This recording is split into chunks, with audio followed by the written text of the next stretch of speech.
Hello, good afternoon, good morning, good evening, wherever you are in the world. Welcome to our channel, Pitch Points, a collaboration with a number of our friends, True City Fan, Vader Games, and our good friend Ade. How is everybody today? This beautiful midsummer day of Premier League football. It's here, man. It's here. Oh, I Feeling missed it. good. It's feeling good, man. The Premier League's back. I'm happy. It's a good feeling. We have a few of our friends in the chat. We have Daniel, big up Daniel. Daniel is one of our guys who follows us. He's also a City fan. He has some great insight and good comments. Charlie, of course, is a friend of ours as well, friends of the channel. We have here three people. I don't call them guests; I call them brothers. We have Patrick, who's trying to figure out his way out of work. He's right there. I don't know if he's joining us yet, but he'll be there. We have Vader Games. Vader, how are you, man? Hey, man. I'm good. I'm good. It started up Friday and today, and I know I missed it. I know I missed it, so it hasn't disappointed at all. Can't wait to talk about it. Tell people your channel and tell them where they can find you. Let's talk about that now. Yeah, absolutely. If you're new to me, if you're new to Pitch Points, obviously hit that follow button, guys. Subscribe. You don't want to miss the content. And on my channel in particular, Vader Games TV, and my show that I do weekly is Vader Games. Why always me? And you City fans know exactly where that inspiration came from.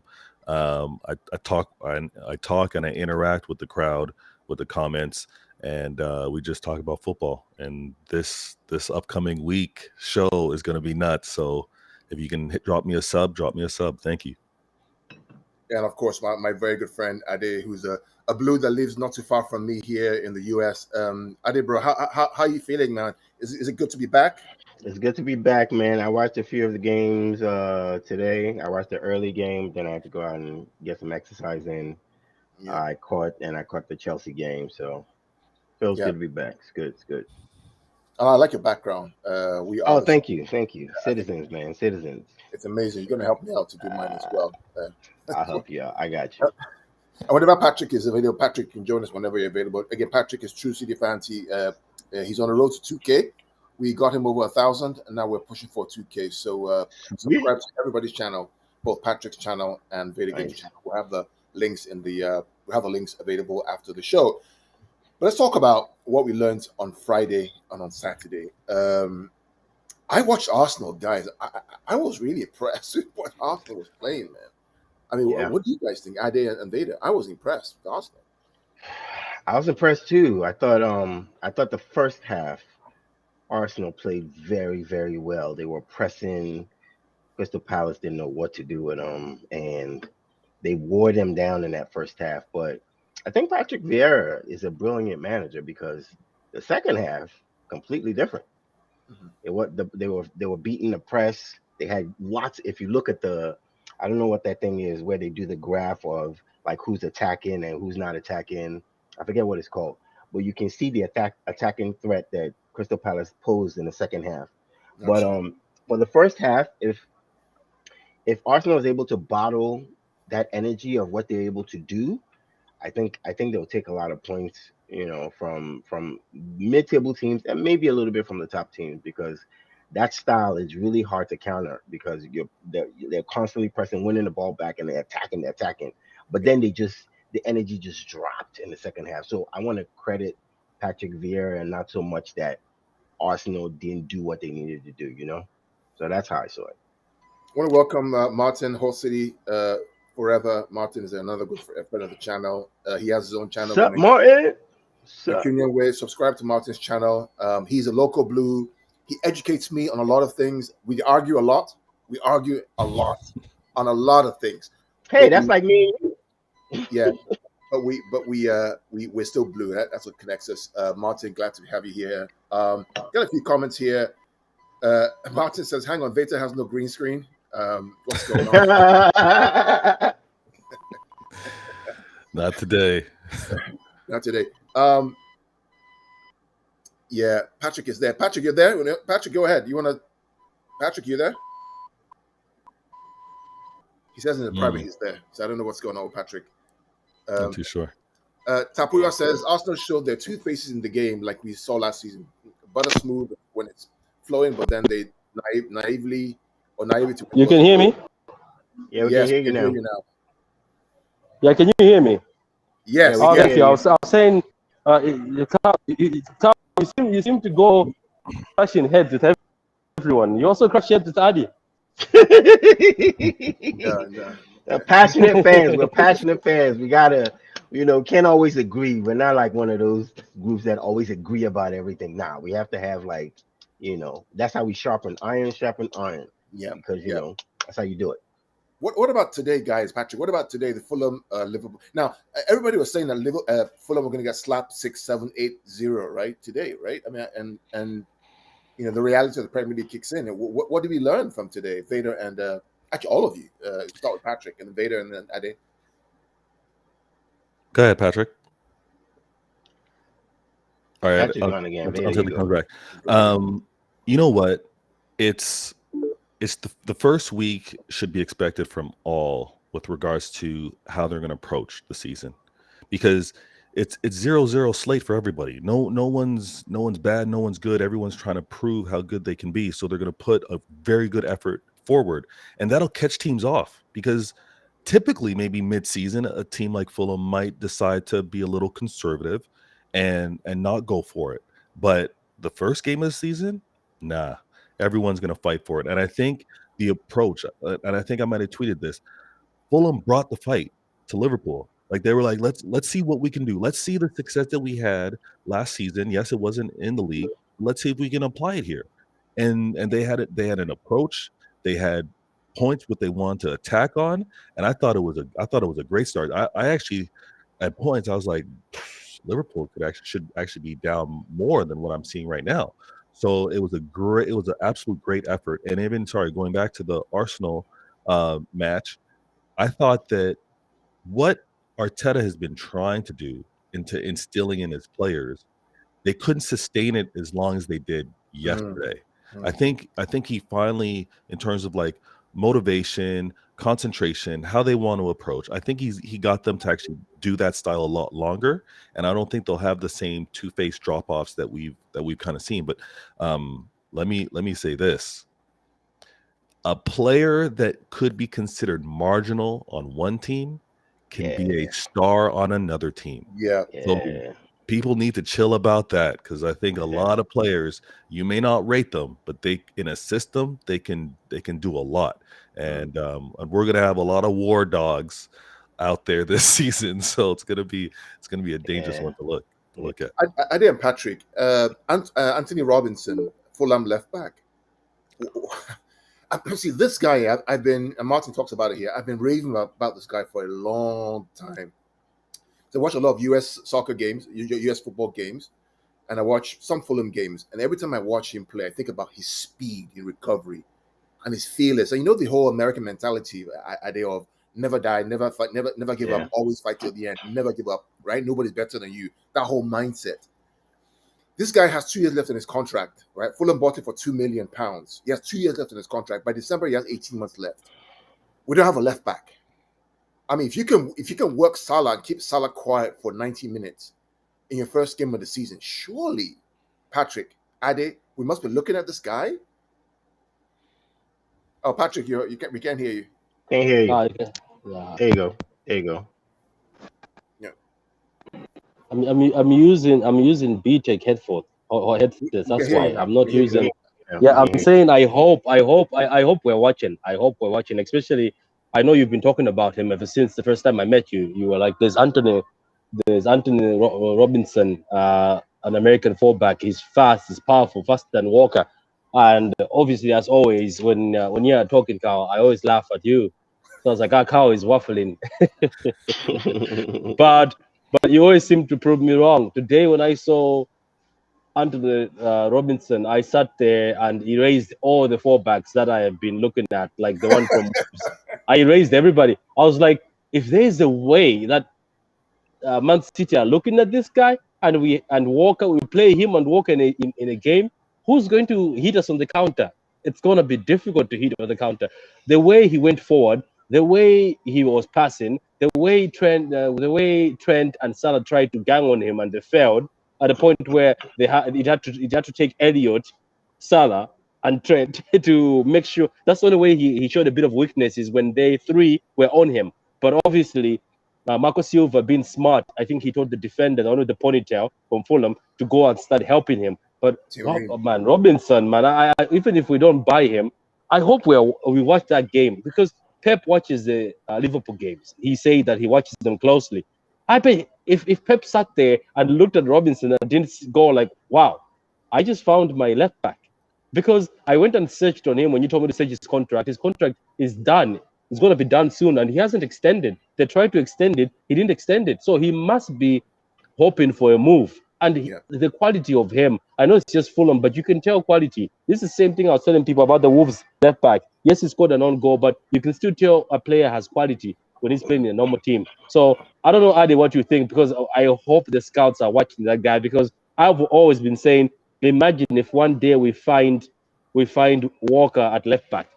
That would be amazing, because that's the only weakness we have. People keep attacking that left. If you keep Salah quiet, imagine we have Robinson and he keeps Salah quiet. Liverpool are done. We've got better defenders. We've got better centre backs. Anyway, that's all. Yeah. Ade, and Adam just joined us as well. There are a few comments here. Daniel says that I thought Liverpool is on fire. Community Shield champions really kicks in as soon as the Premier League starts a different ball game. Martin says Steven Gerrard garbage manager waitings. Oh my! I don't know. We got some crazy comments here. I watched Anthony Robinson since they were last in the Premier League. He's a very talented one. Not sure we will make an offer though. That's the only worry, is that we will make the offer. Could get him for less than. Of course, we could. I mean, Fulham bought it for $2 million, right? We can get it. We get it. I think 20 million. 20 million takes him out. They receive it because they know he's got 2 years. 20 million takes him out. If they start being stubborn, because obviously it's the season has started, I think you go to 25, 30 or 25 with add-ons. I think they'll bite your hand off, because that's good enough money for them to find somebody else. So Ade, what do you think yourself? I want to see how, if Ade was watching the game, what do you think? Do you think we're just raving about this guy, or you think this would be the answer? No. I think he was really good, but I think a lot of the credit for me goes to Marco Silva.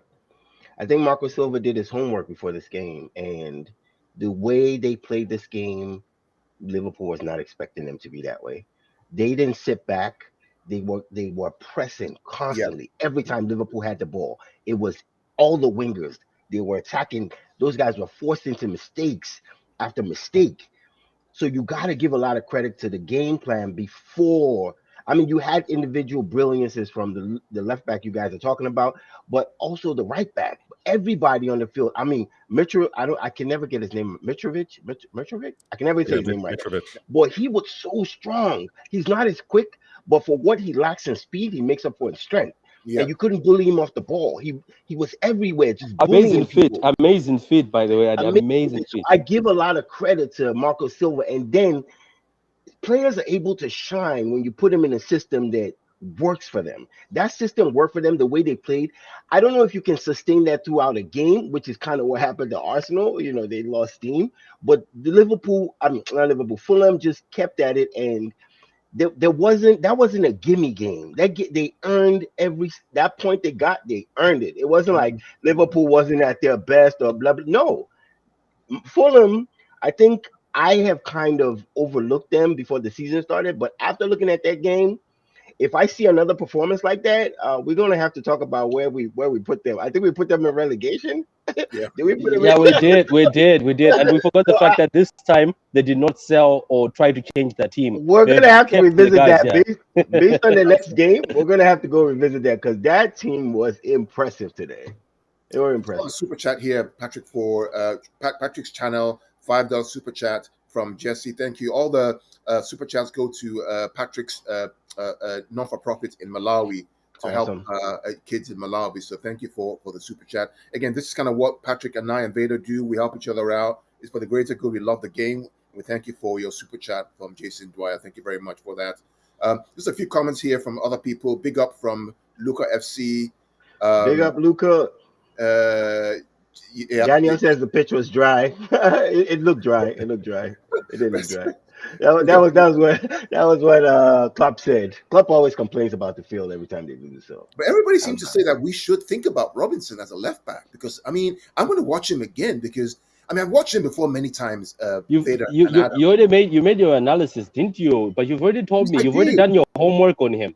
I did, yeah, we did, and the reason why Patrick is because he plays for the U.S. So we get to see him not just for Fulham, we get to see him when he plays for the U.S. national team against Mexico, who like the high press. And every time I see him play, the guy can run. He has that energy. Now imagine this kid under Guardiola teaching him the tactical side plus his energy, plus his running. You have and his no idea recovery. how pissed off I am, Vetter, that he's got 2 years left. 2 2 years left. contract. That's that's because the other ones we've been looking at or analyzing. Yes, some have a year left, but they're not as fast as him. Like he is faster than Walker, and he's got the same shape as Trent, and so he's more mobile than Trent, more faster. And when I looked at him, man, with his socks down, I was like, this guy is a footballer. You know, some of these guys with the socks down, they know I don't care. I'm here to run. I'm here to play. And the way Salah struggled and was crunching on straws. Salah tried 1v1. The kid was showing him the other side. Boom, he's taking the ball away from him. Not only taking the ball away from Salah, he even nutmegged Salah, I think, at a point in time and dribbled him and showed him this is my place. So looking at everybody, I don't know. It's just that City have got their own people. You know, Pep has got somebody he looks at. He's like, that's mine, and that's it. Yeah, it's going to be interesting on who gets the deciding factor for that left back position. But one thing that happens often, if you can match speed with Salah, a lot of his game gets neutralized. Not taking anything away from him. Prolific scorer, yes. But a big thing that he holds on to, that he likes to use, is a change of pace. Yeah. And if you can match that, he's not the same guy. I'll tell you what, that kid won't be at Fulham very, very long. I guarantee you that. He won't be at Fulham long.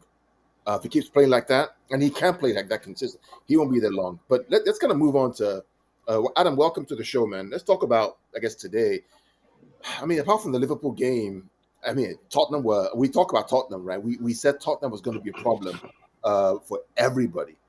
And we said Southampton were going to get slapped and we're going to get relegated. And what did we learn from Southampton and Tottenham today, guys? Anything that we learned, Ade, Vader? I didn't learn anything. If anything, I just got confirmed. I just got confirmed that they're going to be the same that they were last year. Like, they're going to have the occasion of playing out of their skin, being well organized and causing us problems. But then for other teams, it's going to be a cakewalk. They're gonna give up the 3 points easy. I didn't learn much in terms of even from just making it difficult for Tottenham. So maybe I should be giving credit to Tottenham and Conte and how he had them organized, because they look like they could almost score every opportunity with a proper build-up. But maybe they need a couple more games. Maybe Southampton just need a few more games. But I hate how good Tottenham looked. Thinking about Tottenham, right? Kane's role has changed, man. He's now playing this De Bruyne role, isn't he? For Conte. I thought last year was a fluke, that maybe it was just because they didn't have enough players. But today, again, he plays that deeper role, that playmaker role. I think he's just kind of used to it now. And, I guess when something's working, just stick with it. It's kind of the philosophy. So Kane is good. I mean, there's a reason we wanted him. It wasn't, people think we just needed just a striker, but I think Kane brings a lot and he's showing it. I didn't really think Tottenham played exceptional today, but the fact that they were able to beat this team 4-1, that Southampton is terrible. Southampton is terrible. I told you guys, they didn't even try. It was they are definitely getting relegated. I have no doubts about that now. They were terrible. Like, I don't believe this is going to be Tottenham are going to be good. I don't even think this was their best game, but the fact that they blew them away is just, man, Southampton. I don't even want to talk about that game. That game was not anything to. I can't judge how good Tottenham is based on that game, because Southampton was just really bad. So I got to see Tottenham play someone else. Adam and Patrick, talking about a bad game, the game we just watched, Everton versus Chelsea. That was one boring game. Oh my god! I was better off watching. going to YouTube and writing Teletubbies or Barbie. That's how bored I was. Yeah, it was. I mean, Patrick, I fell asleep a couple of times, and I mean, I don't know, man. But you're not supposed to. That's the thing. Chelsea fans, if you're watching this, I'm not going to let you go this season. It's going to be on you. I'm not going to. I'm not giving you an excuse. If it has to be my job Patrick, you know what? to make sure. What? That's what I said.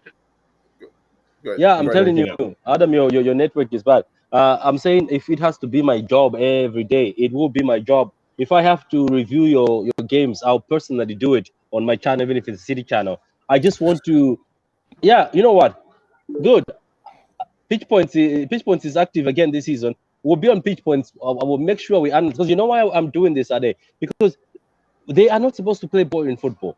This team Chelsea is being given a pass from the beginning just because they win one trophy in 4 years. That's it. But this Chelsea team, the way they're spending, I don't care about that spending. Spending is for everybody. But the thing is, you're buying quality players, but you never manage to put them together.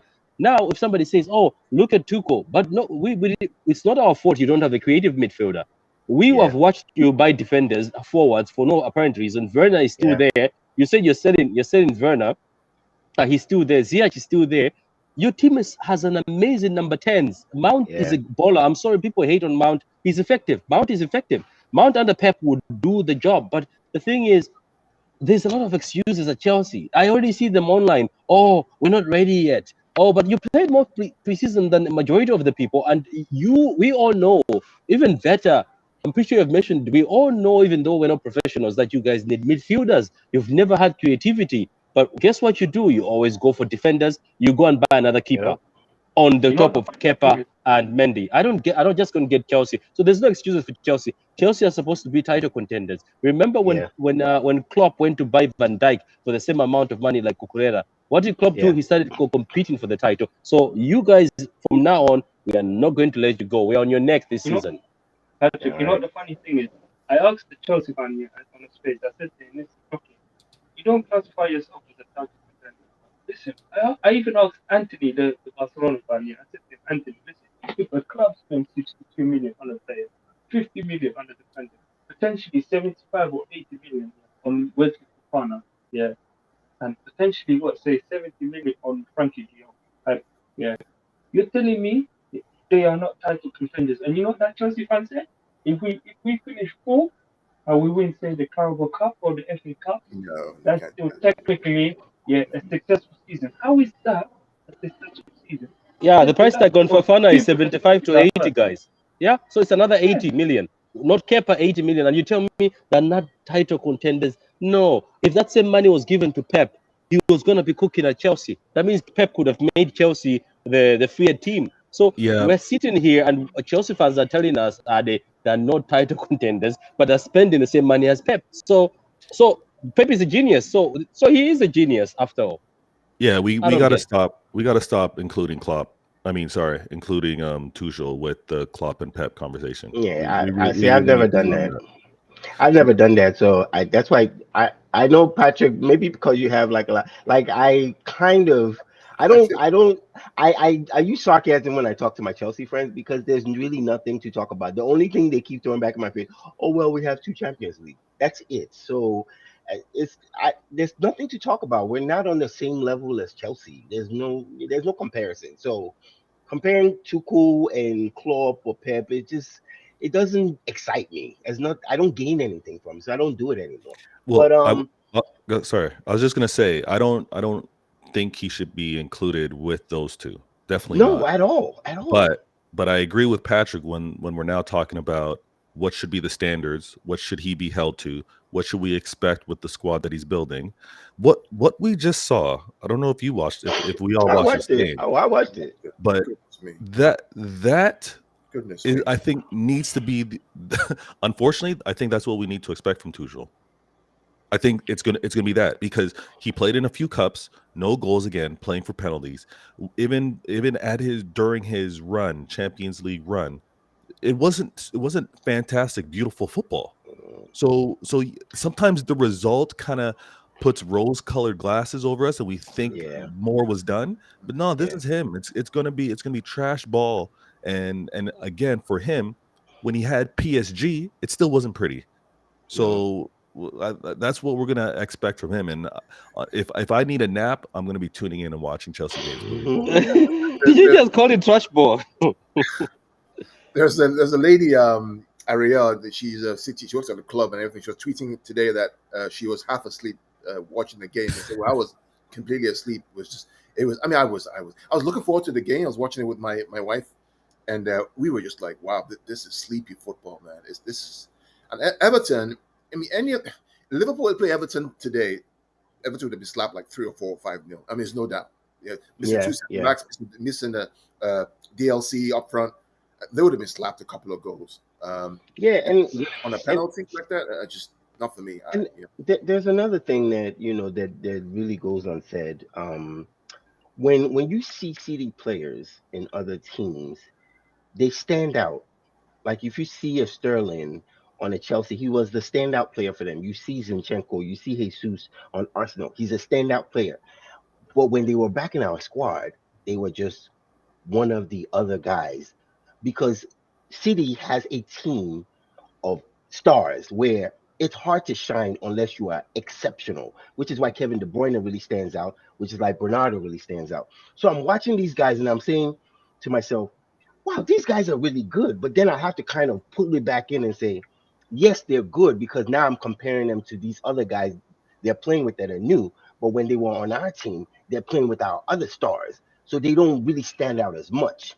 So it kind of, I don't know, it gives me a little bit of comfort knowing that, yes, these guys are playing really well and they're going to be talked about. They're going to talk about Zinchenko. They're going to talk about Jesus.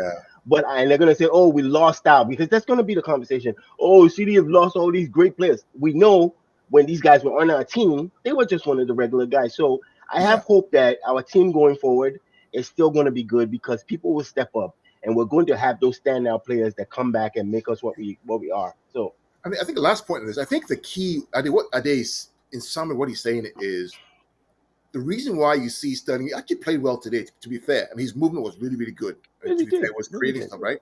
The reason why he was so good today, and while Jesus was so good yesterday, and Zinchenko was brilliant yesterday, is because, and look at Romeo Lavia today for Southampton, best player on the field. Best player on the field, bar none. Romeo Lavia for Southampton, right? It's because they've been playing in the Pep system and they've been coached by Pep, so they understand how to play football. They are footballers. Sterling today, to be fair to him, his movement was great. It's great. His movement was really, really good. I mean, really good. When it was he didn't do that because Kevin was doing his thing, Goodman was doing his thing, Rodri was doing his thing. He has a fixed position. But in the Chelsea team where he has, more freedom, if you would, he looks good. That's all credit to Guardiola, in my opinion. Yeah, it is. But anyway, that was kind of the roundup for today. As Vader said, it's going to be very interesting to see what happens going forward with Chelsea, especially next weekend when they play Tottenham. That's going to be a game at Stamford Bridge. That is a game that will tell us where both teams are in terms of the Premier League title race as a whole. Yeah. Let's kind of roll forward to Pep's press conference real quick. I watched it, and there were a couple of things that he said that were interesting to me. One was about Bernardo and about his contract.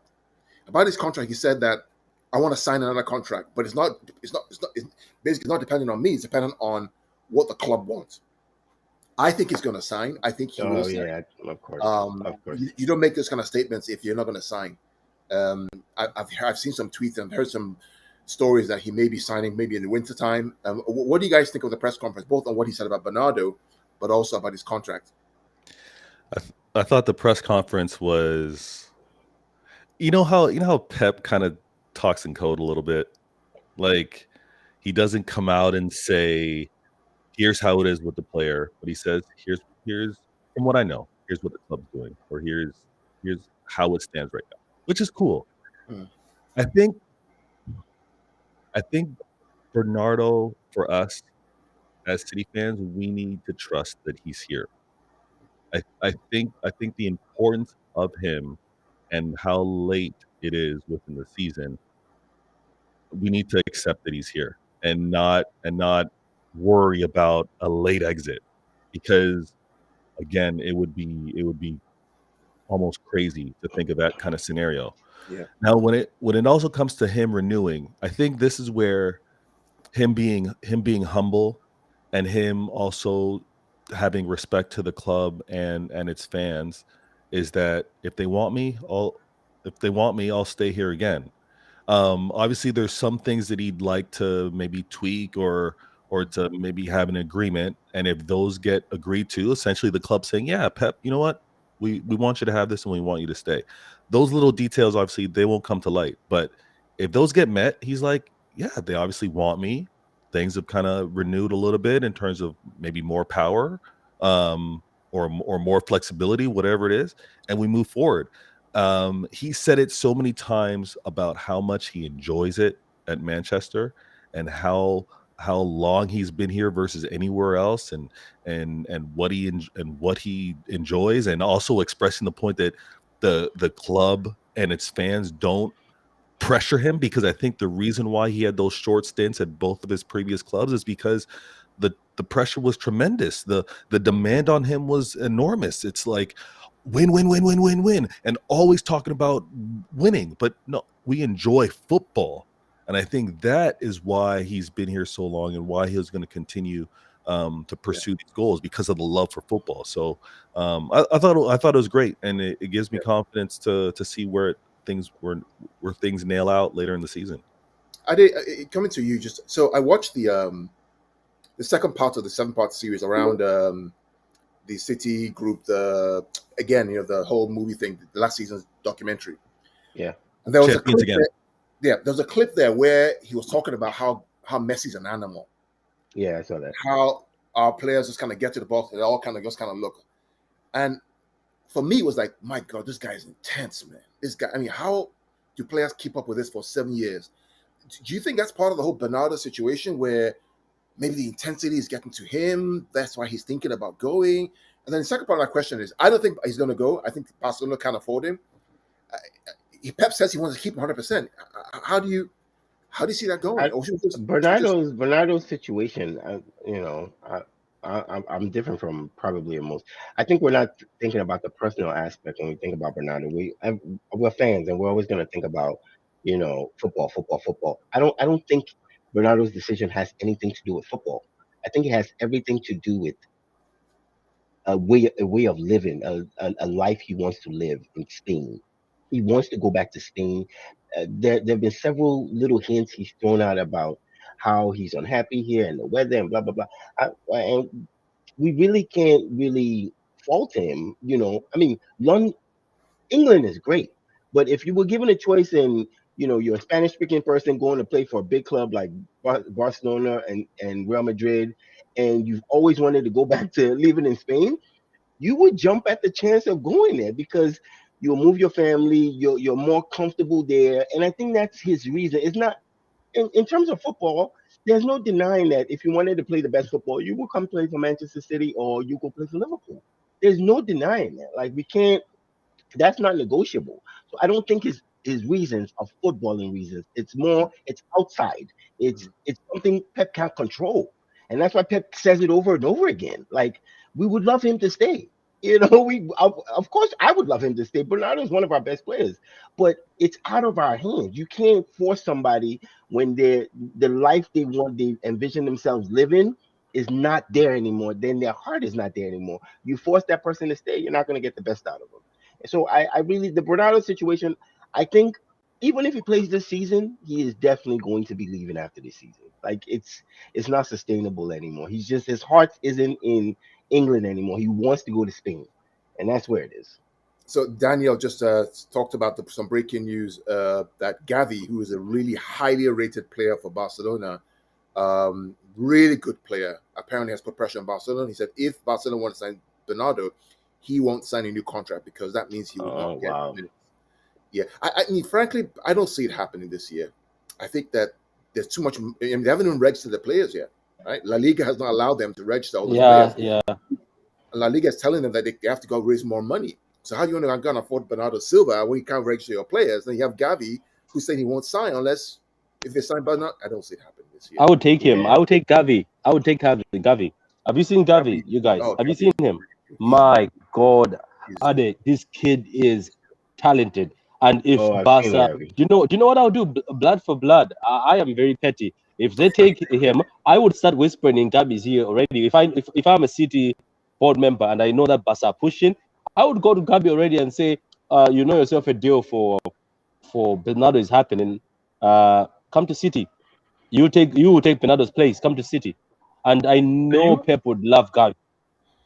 And you know the other thing is, Yeah, Gab, Frankie de Jong is there, and Frankie de Jong still has not been paid the money that he's owed. So I don't blame Frankie de Jong. if I'm in his situation, if I'm owed even 5 million, let alone £1, yeah, best believe that I'll be happy and do what Phil Jones did, and just stay in the stands and get paid. it's incredible. But Yeah. let's kind of move on to players who talk about tomorrow, and then players who we love, who have no problem staying with us. Here's a question. Ade, please talk about this for us, right? And this is a question to everybody who's out there, and tweet and let us know what your response is. Who is the undisputed star of ManCity? Out there, guys who are watching it online, let us know. Tweet here, post it. Tell us who you think in our team is the number one undisputed star. Let's see what the responses are going to be from you guys out there. Foden. Right? So Patrick says Foden, okay? The undisputed star. Vader, who do you think it is? Vader. Oh, he's busy right now. He's busy right Yeah, now. he's busy. Adam. Guys out there, Daniel, Pat, Ricky, Alan, Big Morgan, Charlie, Martin, who is the undisputed star of ManCity? Okay? We got some coming in. We got KDB, easy, face of the league. We got another one here. KDB, end of story.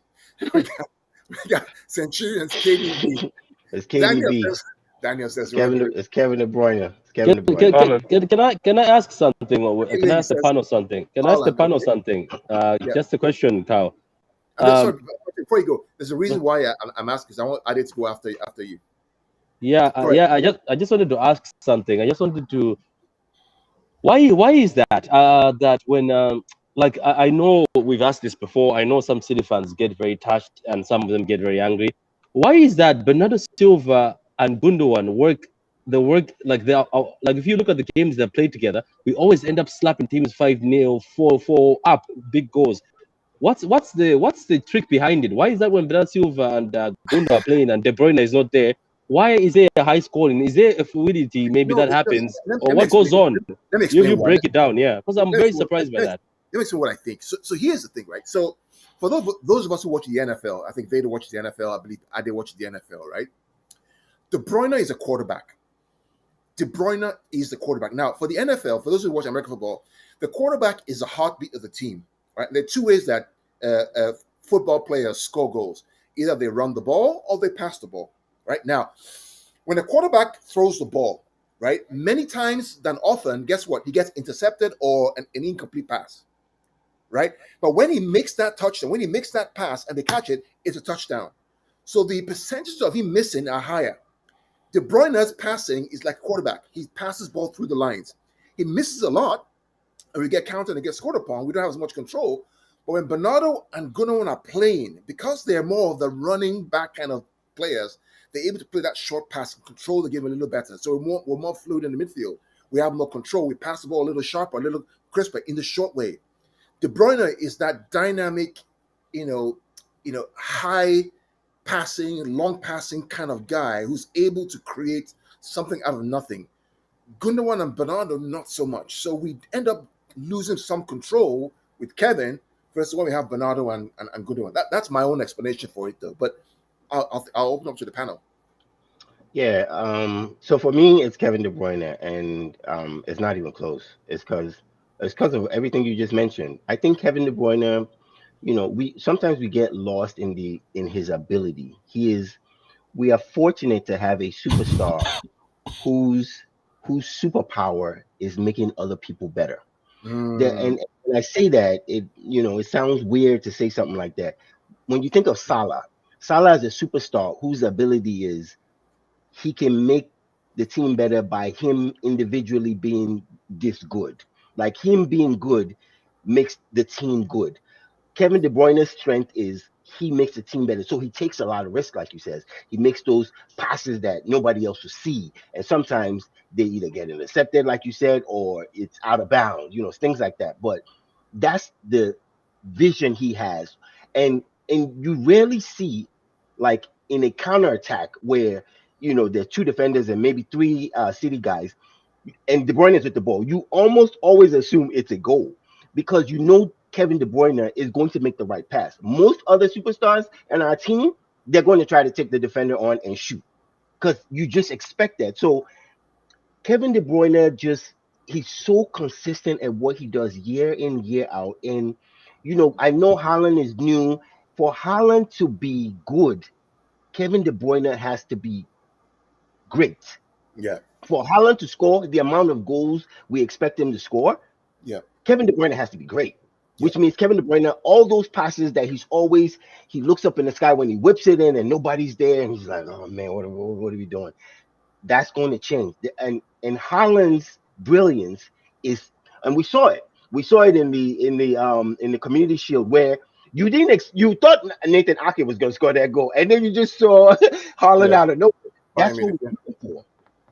I don't think we're necessarily going to change the way we play. I just think Kevin De Bruyne's game can really shine with the Haaland on the team now, because a lot of those things we used to do and we used to say, man, if only we had a number 9. Well, guess what? We have a number 9 now. Yeah. And if he can finish those, Haaland would be successful if Kevin De Bruyne, and I think Phil Foden has started to do that a little bit now. You see him dropping back, picking up the ball, whipping the ball over the top, or making those passes. You see it a lot from Foden these days. And so I think the future is bright for this team. I don't know how many more years we're going to get out of Kevin De Bruyne, but man, I wish we could have him forever, man, because I love the dude, man. I mean, Vader, coming to you and Adam, I mean, De Bruyne reminds me of a younger Modric, but just more deadly in front of goal in terms of scoring goals. And I think he's going to mature as he grows older into that kind of Modric role where he may not play all the minutes, but when he comes on for the big games, he makes that connection between the other players on the field. And as Centurion says here, he's so underrated. He should be in the conversation for Lampard-Gerrard debate, in my opinion.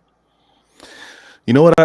I hear that. And I think what how I see KDB, and it may be different, is no one else on the team trusts themselves for the lengths of pass that he attempts.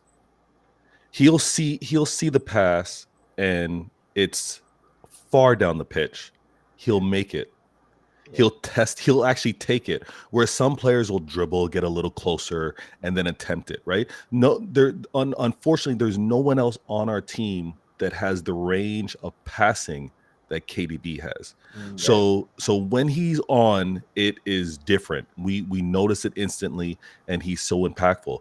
What we get differently from like a Foden or a Silva is that ball control, yes, the 1-2 breaking down defenses with maybe closer passes, but not the cut through passes that we'll see from a KDB. I disagree slightly that I don't think we need to see a great KDB for a Haaland to be good.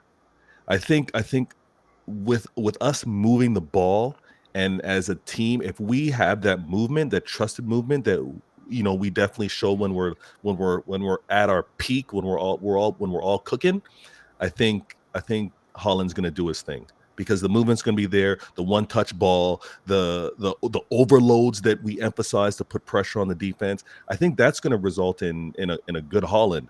And hand high, I need to see City without KDB. I need to see 1 or 2 games without KDB because I want to see what the approach is. I want to see how we do attack and defend and where the creativity comes, because we're going to have to trust on everyone this season. Yeah. And KDB is not going to be in the squad all the whole time. That is true. That is true. Now, what I loved is that it was a Community Shield. I told you guys I wanted to win it, but we didn't win it. But what I loved was the same approach, attacking approach that we have. We get the ball, we're squaring up, we're heading towards your end of the pitch. I love that we continue to see that. There was no hesitation. Haaland maybe needs to look to delay his run a little bit or maybe pull players out of space, and we'll get there. But I love that it's still the same City. We're going to be the same City. So it's just a matter of being on the same wavelength. And when we do, it's going to be beauty.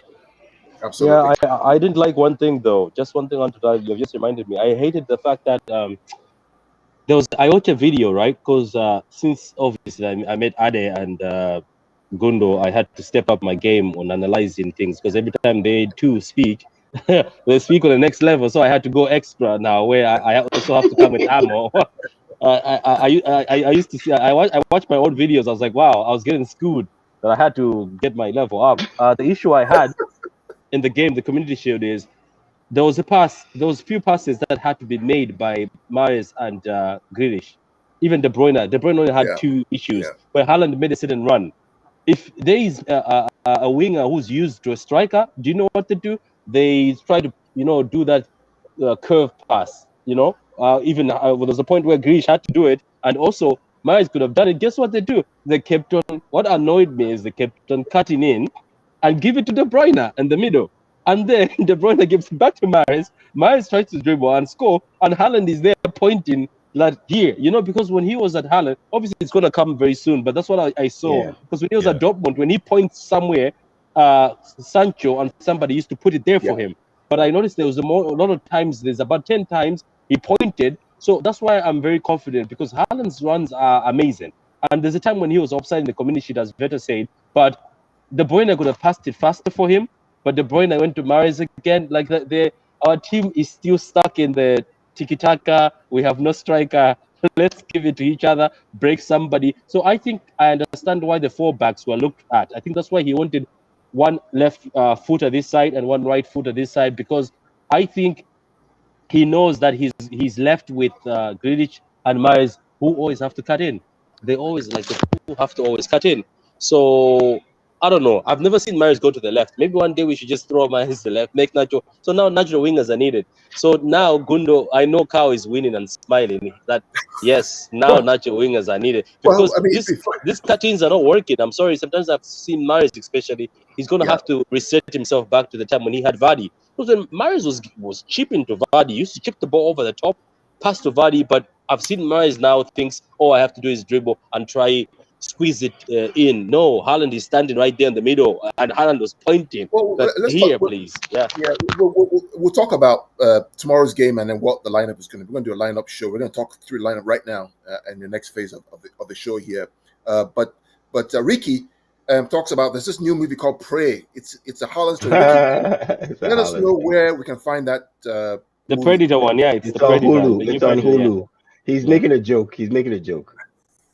He's saying Haaland is the predator. It's a joke. It's a new movie. It's a new movie on Hulu. It's about the prequel to Predator. I get the joke. Yeah. It's I not was really a actually Haaland gonna. story. You know what It's the not funny really a thing is? Haaland I was story. actually gonna go check it out. It's not a Haaland story. But a couple Yeah, of comments. I think we skipped over a couple of comments. So I think Jay Ling says the problem is we're relying too much on KDB. Gondo and partnership is more consistent. I get what you're saying, but I don't think we're talking about it from a reliance standpoint. We're just saying that Kevin De Bruyne's brilliance brings out a lot of qualities in the other team. But we've seen the team without Kevin De Bruyne, and for that year, Bernardo Silva was our best player in the league. So it's not like we need Kevin De Bruyne to always be great every year, because we've seen it. We've seen what happens when he's not there, and someone else steps up. So that was one of the comments I just wanted to respond to. I think there was another one that said Daniel says, Beta, we won the league without KDB in 2021. Gondo step, yeah, that's the year I'm talking about as well. Yeah. But no one can replace Rodri. I agree with you, but remember we had Fernandinho before we had Rodri, and I think after Rodri we have somebody else. I don't think it's. Isn't it amazing that, and this question about who's the star of City is a real question, because it could be KDB, Yeah. it could be Pep, right? The fact that he's able to regenerate the squad, and company is gone, but David Silva is gone, Aguero is gone. Yeah. Talking about all this, Sterling is now gone. All these players who've gone, and the only person who's left from that squad that he inherited is De Bruyne. Yeah. And yet we're still on this roll, which means not just about the players, it's about the manager himself. The manager. Absolutely. Absolutely. It really is incredible. Absolutely. So yeah, so let's do this. Let's talk about tomorrow. Let's do the lineup. And so what we'll do, guys, I'm going to switch to share the screen, and we'll do a live lineup show. So Adi, if you can read, or Vader, just read the comments out as you see them. I may not be able to post them. Yeah, it's a lot of comments. I'm trying to keep up. But they're coming. They're Just coming. read the comments out as we. Let me share my screen, and then we'll go to the actual. Let's go here. Share my screen. Let me know where you can see my screen. Hold on. Yeah, as you set up, I'll just read this one coming out. So Centurion, 100 points. He says, I think Holland will strive more with Foden on the left and Alvarez on the right. Grealish and Mahrez suits the false nine system. Yeah. And I also, just adding to that, I also think we got to cut these guys some slack. They haven't had a real striker for a long time. So what Mahrez is doing is instinctive of what he is. I know, yeah. Like proficient to do. remember, So, we used to complain that sometimes he's just crossing. yeah. There's Yeah, we nobody. always So say there was nobody, and so yeah, now we want him to come back. Now we're like, what go makes back to me doing what you used to do. yeah, It's that's what hard. makes me laugh at it, because we were complaining that Mahrez was looking for Raheem, and Raheem is short. Absolutely. Now we're saying get back to your settings. Like, no, I'm not hating on them. I'm just saying, but Grealish is also gonna get back to his settings where he was finding people like Watkins and them, because I see he also got used. He likes cutting in, because Jack, I have bought stocks, high stocks. Grealish, if you ever watch this video, I bought stocks on you. And I have enemies these days, unfortunately. So Jack, I made a whole video about you, so please don't disappoint me, because these people are and Haaland right now, Ade and Carl. Obviously, this is none of you and Veta, but unfortunately, we entered a war. There's a fight going on. So far, Ricky knows we're losing, as Nunes decided to fluke a goal today. So Nunes is winning already again on Haaland 1-0. So Haaland, if you're watching this, please, if you score a hat-trick tomorrow, Haaland, you've won us the war. The war is done. The war. Oh man, you guys are funny. Shameless. It's shameless on Twitter. It's very shameless. All right, keep going, man. Let's go to the setup. Okay, Patrick, go. Who are you picking in goal? Vader. Patrick, who are you picking in goal? Ortega? Is Stephen still here? No, I think we're keeping the rhythm. We're not picking Ortega. We're picking Edison. Eddie needs time, man. He needs game time. You could tell he wasn't very crisp in the Community Shield, but I don't blame him. He didn't play so let's put Edison. Though now Pep is busy raving about Ortega, saying Ortega's footwork has impressed them. I don't know if you guys read that. He says Ortega's footwork has impressed them. They didn't expect his footwork to be as good as it is. Yeah. He was good when he played in the preseason, though. He was really good. Yeah, he was. Are we going Walker right back? Yeah. Okay. Yeah, you know West Ham might counter-attack football team. So I think the people who packed the bus, we might see. Oh, sorry, I was about to make this mistake. I forgot we don't have Robinson. Okay, let's keep going. So I don't think I've seen a lot of training with Stones in them, like actually playing. I've seen pictures, so I don't know. We might have Nathan Ake again, man. I hope not. Yeah, right, Ade. That's what's also. I hope Pep hasn't gone back again to saying, whoever is played with me at the preseason or he's looking at, because Ake and Diaz don't know how to build from the back very well. No, I think you need a Stones or a Laporte. Now, as City fans, I hope you understand why Laporte and Stones were supposed to be the dream partnership. It's because they are press resistant, and you need to build from the back. Ake needs to improve. Even Diaz needs to improve on that. So I hope we see Stones back soon, because I think Stones made Diaz shine, and Diaz made Stones shine. Yeah. You know, Patrick, we talk about this all the time, that there are two types of center backs, right? There's always a builder and the blocker. The build, even when I'm doing my coach with my kids and stuff, my under 14s, I always look for a builder who builds the ball, but also a blocker, somebody who's naturally defensive, right? The year we got to the UCL final, we had the build and the blocker. Stones was the builder, Diaz was a blocker. But whenever we have an Ake and a Diaz, then we have two builders, two blockers, no real builders. So for me, Stones, I think, if he's fit, I think he plays this game. And then, maybe Diaz, Beta, right? Or Ake. I would say, oh man, it should be Diaz. I want to see Diaz. Right here, who do we have? Cucurella.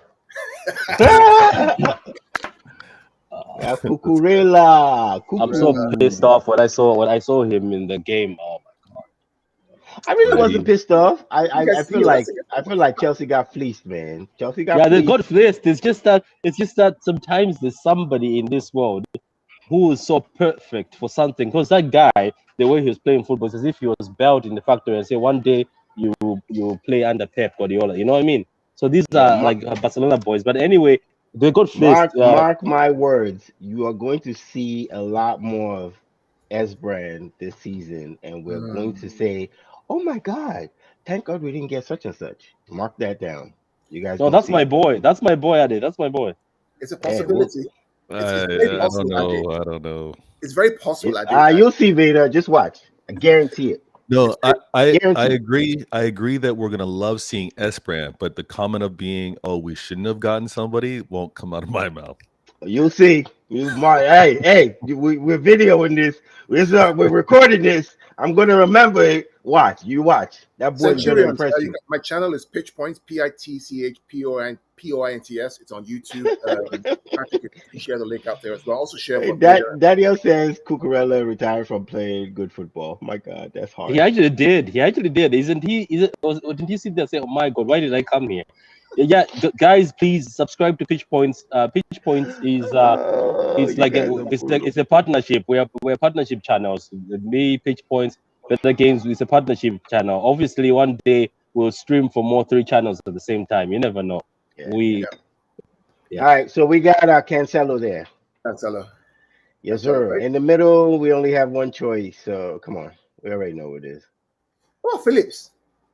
No, I don't think too early? Phillips is going to start. I think Phillips will come in. We have 5 subs. I think Phillips will come in at some point. I hope I wanted him to be the one in that Community Shield. Like I just want, like I know what Phillips can do against Liverpool. You know why? Because Phillips, yes, Rodri is great, but Phillips is the guy who would disrupt. Because those Liverpool guys rely on muscle running after you. Phillips would wreck them. Because if you watch Phillips, Phillips is crazy. I was watching his video the other day, Carl, and you were right. The guy is so physical, and he's looking for a fight.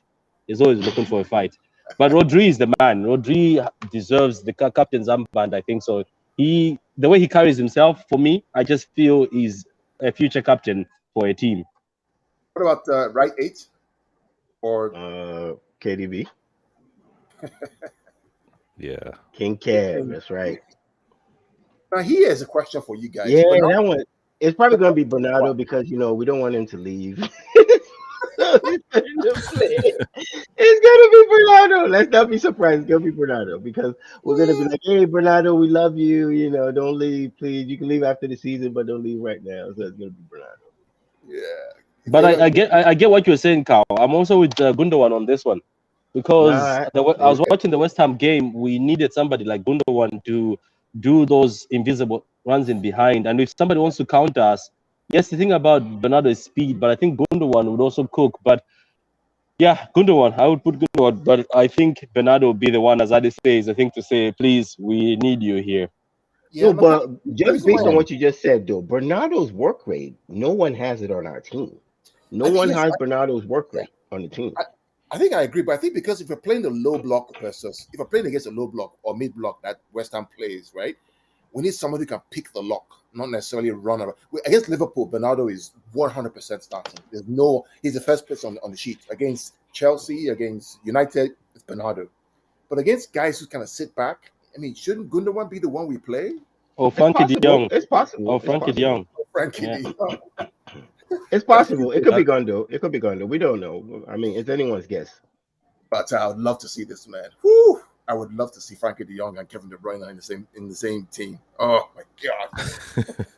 He's the one though. Do you know what I'm thinking now? That if he doesn't go to United and next season, right, and Barcelona come back for Bernardo, I think take Frankie de Jong off their hands. I agree with you. Take him. I think or Gavi, take Gavi off their hands. Like take both of them, Gavi and Frankie de Jong. Say, guys, come here, pack your bags. Possible. So number 9. Who do we got? Number 9. This one Aguero. I don't know who we have at number 9. Number 9. Wait, Scott Carson left back. Someone says Scott Carson left back. Funny. Put the drink down. Put the drink down. So this is the hardest part to predict because I mean the number 11 is not hard to predict. Haaland is there. That one is easy. Let's put this out here. So you can put Haaland. Yeah, and then we don't know who these other two are. I don't know. I honestly Foden and Alvarez. I want to say Foden and Alvarez. That's what I want. That's what I want to see, man. But Pep, man, loyalty. That's the He's shit. gonna pick Mahrez and he's gonna go with Grealish, his $100 million man. He's gonna go with his $100 million man No, and I don't want to see Mahrez. that. I don't want to I see that. don't want to see Mahrez and Grealish. I know Let's we paid a lot of He's money. running for it Grealish. back, guys. He's running it back. I know Let's he pick is. what we want. I Let's pick already know what we think, what we want. I know he may change his mind, but I think the best combination for me will be Julian and Foden. Foden. It has to be. It This won't is- be. This is dynamism. This is Pep is a loyal man. And you go see Mahrez trotting out on the field, and you go see Grealish with his hair bouncing, looking all GQ Do is. you think Grealish should start becoming an impact player maybe sometimes, like I getting think he him should in be. I think as he an should. impact player? Maybe he'll be more hungry. Remember the Real Madrid game? He came in as an impact player away at the Yes, Man, I'm telling that's you, the Grealish I want to see. this front would cook. This front will cook. Yeah, This front will cook. When they came in, my God. This is the 11 that we would all love to watch start the match and go out and compete and be all over the pitch. I agree with you. And if it were to start this way, with maybe 65th minute sub for Alvarez maybe or Foden, I wouldn't be mad at that, because again, we've all talked about it. Pep's expressed it's important to keep the squad happy. So Mahrez and Grealish are going to have to get some pitch time. So whoever starts, I wouldn't be mad at seeing a 65th minute sub, regardless of what the score is. I think because again, three preseason matches, right? Like we need guys to get a rhythm in terms of just playing, and let's see what they like doing or what they are inefficient at doing. But this 11 would cook. I love it. Yeah, Charlie says here we can't play how we started in 2-2 game, which is last season. I agree with you, Charlie. I think we all agree. I think what we saw from these three up front against Liverpool, they cooked, man. And if there was no penalty and Erling takes that goal, it's a 2-2. It's 2-2, and then all of a sudden the game kind of changes. So. One thing I want to comment, and I know I missed this point to bring up earlier when we were talking about the Liverpool and Fulham game, but I do have to give credit to Klopp with what he's doing with Núñez, because he's simplified what he's asking Núñez to do. Salah, Diaz, Firmino, they are bad at defense. They're running around. They're making them think. They're allowing them to kind of get themselves tired. And he's subbing Núñez on as a battering ram, just go and attack. You have a nose for goal, just go. And I think that simplicity is allowing him to be efficient, because he doesn't have to think much, and he's going up against kind of like a tired defense that spent most of the game already chasing around some bodies, and now he's got fresh legs out there. That's a good approach, and it's giving him confidence. You can see it. Yeah, the other thing right. too, I think Alvarez is fitter right now than probably Grealish, Mahrez, and even Erling Haaland, because he's been playing by far with River. And Mahrez had that surgery to remove a malign tumor or something, right? Oh, okay. Really? And I didn't know that's what that was. I thought he was injured or something. I didn't know that's what that was. He had something removed from there. So when you saw that bandage, that makes sense now. But yeah, I agree. Alvarez is hungry. You know, these South American players, man. You know, they come in, they are hungry. They move, and his movement was good. This is the lineup I would like to see, but I'm pretty sure there's a good chance is definitely Mahrez. I don't know. He might pick Foden, but I definitely think Mahrez is playing on that right, and Julian will come in a bit later for him. Yeah. This is a good lineup. So let's say this is what we want to see, right? Then let's talk about the 5 subs, right? Who do we want to see change in? And we can put a slash next to each name. So everyone out there, our 11 is going to be Edison, Diaz Stones, Walker, Cancelo, Rodri, Kevin, Bernardo, Foden, Erling, and Julian Alvarez on the right. Who are the 5 subs you think you should bring in, given where we are? Let's start with the back. Anyone from the back you want to see sub in? Phillips. I want to see Rodri, of course. Phillips. Okay. Rodri. Let's do Calvin. I'm doing small letters, so we know that's a sub. So, guys, these are just substitutions that we think we would like to see, given the 5. So we have 4 more. So Rodri and Calvin, okay? You take one, Vader. You know what? I wouldn't mind seeing Esperan get on the pitch. You took my other one. What's Josh, right? That's the Josh. We got 3 more, guys. Go ahead. I don't know who else I want now. Just because I like to see Kevin rest up some. I don't, don't overuse him. Gondo come in for him. We know Bernardo can play 97 minutes, so I think Gondo come in for KDB. And we got 2 more. Yeah, that's a good call. And oh man, you know what? Even we all talked about it earlier. In terms of impact, just go being simple attack. Let's Grealish on that left. Yeah. And then one more. I guys, I know he's right-footed, but I need Grealish to attack the back line. Yeah. Like for some, just keep that defender guessing. Take him deep sometimes. I agree with you. I mean, did you find yourselves, Adi and Vader, many times watching the game, watching Mars and saying, for fuck's sake, attack the back line. Go on the outside. All the time. All the time. They're always cutting back in. They're always cutting back in, and I don't know. Jack is still in. He's coming out. I think he came out of his shell that Real Madrid game when he came in as a sub, and it's like, man, I got to do something. And then he was like, man, let me play like I played at Aston Villa, and he played great. And then the next game he was like, I don't got to do that anymore. That was too much work.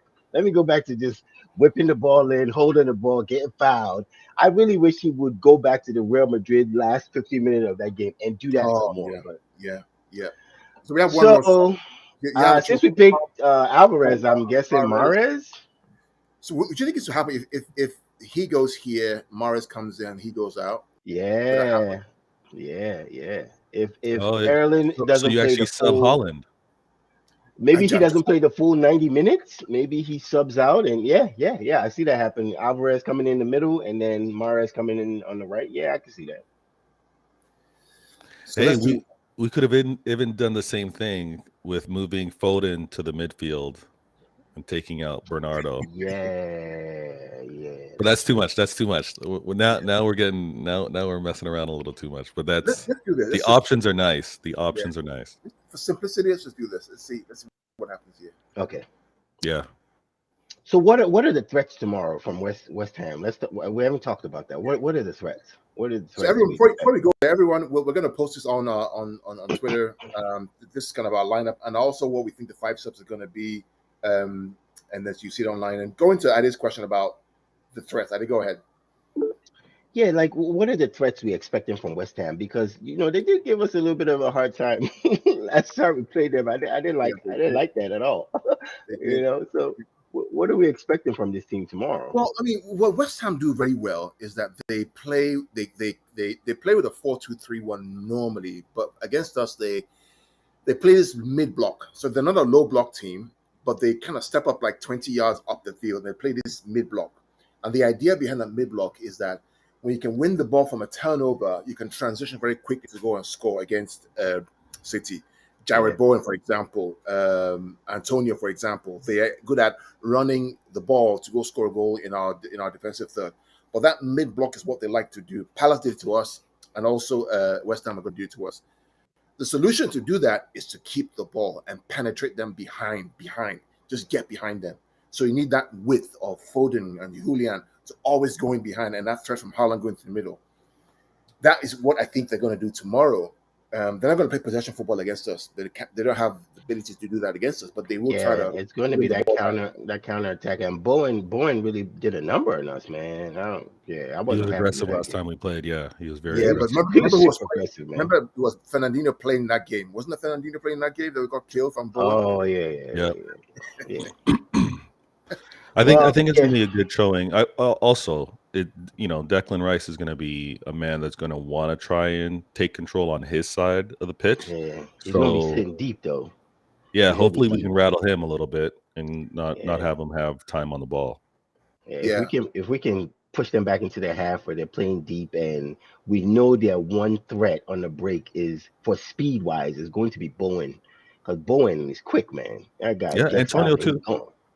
Antonio is quick, but he's more physical than he is quick. Like he relies on his strength. Like if it's 1-on-1 with you, he's gonna move you out the way. You know what I mean? But Bowen is who I see as that, threat on the counterattack. So if we can I think we're gonna have a lot of possession tomorrow, and it might be a little harder for Haaland to work where it's too packed, but any moment of brilliance where we can whip across, because now we can whip the ball in high. We don't have to go low anymore. We can whip it in high, and he can use his head. So the funny thing, Ade, is that actually this point that you make about Haaland, because Haaland is now there, right? This mid block that they play becomes a dangerous game. Because what happens is if you have playing a mid block and Haaland is that number 9 position, you can get the ball behind him. Haaland is taking off. You're not he's stopping. Strong, and he's strong. You remember, it ain't just Antonio that's strong. Haaland is. You didn't see how he kind of took Robertson and picked him up with his pinky finger and moved him to the side. Like he just picked him up like this and was like, "Oh, you move out my way. You're in my way." Yeah, he's strong. So what may happen because of Haaland is that they may actually drop back another 10 yards because of Haaland being there. Which it's going to be interesting to see how it all shakes out. We have a new guest. Certified, how are you, man? Welcome. Man, thanks, bro. Can you hear me? I hear you loud and clear. Yeah. Sorry I was late, man. Sorry, man. I had to go for an emergency there, but I'm all good, man. I'm all good now. But yeah, what we're saying, guys. Yeah, we did the lineup for tomorrow. I don't know if you can see it on the screen. We have the front three of Foden, Erling Haaland, and Julian Alvarez. Front three. We think that's the best front three.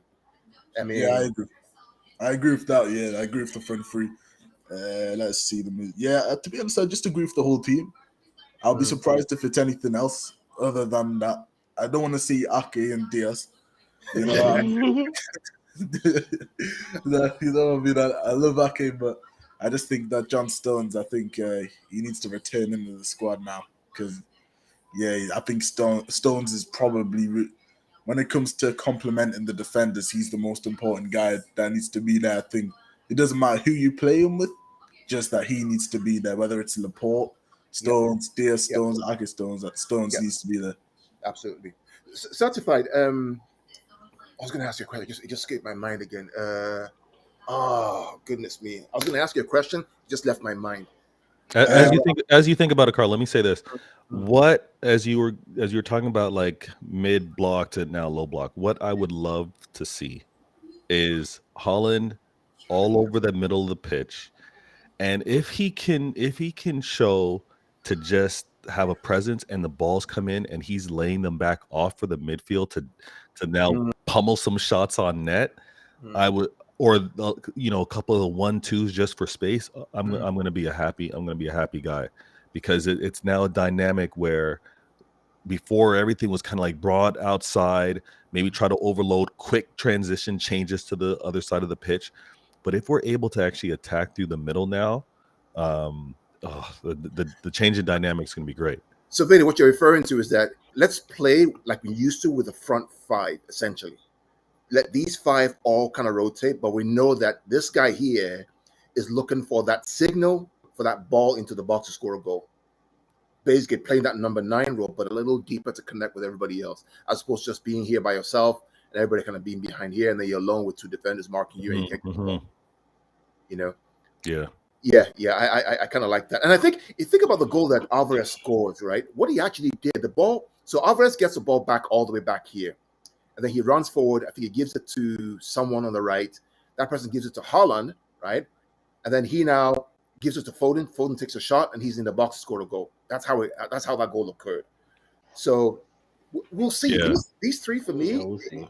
It's dynamic. The question for Sud, if I remember now, was Certified. Given the result today that Liverpool dropped points at Fulham, not at City, how much of a boost will it give the City players tomorrow to kind of win this game away and get 2 points over Liverpool? I think that either way, I think we'll be motivated for the game tomorrow. It's the first game. I think that even if Liverpool won, I think it would have been the same. I don't want to say that.